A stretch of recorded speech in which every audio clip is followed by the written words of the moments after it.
আর কদিন পরেই শারদীয় দুর্গোৎসব। প্রতিমা তৈরিতে ব্যস্ত সময় পার করছেন কারিগররা।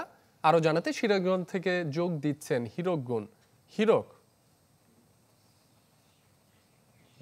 আগামী ৯ অক্টোবর থেকে কিন্তু শুরু হচ্ছে সনাতন ধর্মাবলম্বীদের সবচেয়ে বড় ধর্মীয় উৎসব শারদীয় দুর্গাপূজা। ইতিমধ্যেই কিন্তু দুর্গাপূজার যেটি প্রস্তুতি সেটি কিন্তু সিরাজগঞ্জে চলছে। বিশেষ করে প্রতিমা তৈরি কারিগররা কিন্তু এখন ব্যস্ত সময় পার করছে। আমরা আজকে রয়েছি সিরাজগঞ্জ কামারখন্দ উপজেলার ভদ্রঘাট পালপাড়ায়। ঠিক এই পালপাড়ায় কিন্তু প্রায় ২ শতাধিক প্রতিমা কিন্তু এবছর তৈরি হচ্ছে।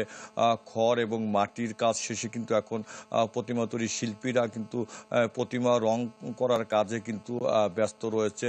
ঠিক এই পালপাড়ার মতো যে জেলার অন্যান্য মন্দির এবং মণ্ডপেও কিন্তু প্রতিমা তৈরি কাজ চলছে। পাশাপাশি যে অন্যান্য সাজসজ্জা মণ্ডপ তৈরি সেই প্রস্তুতি কিন্তু চলছে। ইতিমধ্যেই আমরা যেটি দেখেছি যে জেলা প্রশাসন পুলিশ প্রশাসনের পক্ষ থেকে কিন্তু একাধিক সভা তারা আহ্বান করেছে এবং ইতিমধ্যেই যেটি পুলিশ প্রশাসনের পক্ষ থেকে বলা হয়েছে যে তারা এবছর পূজায় কিন্তু ব্যাপক নিরাপত্তা ব্যবস্থা গ্রহণ করা হবে।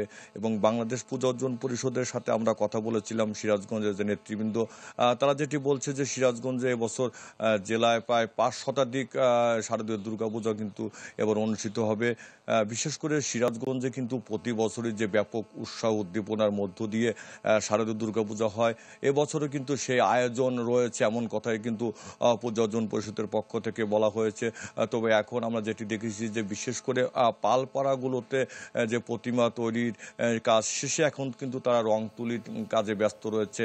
কারণ আর কদিন পরেই কিন্তু দুর্গাপূজার সেই প্রস্তুতি কিন্তু এখন পুরোদমেই চলছে।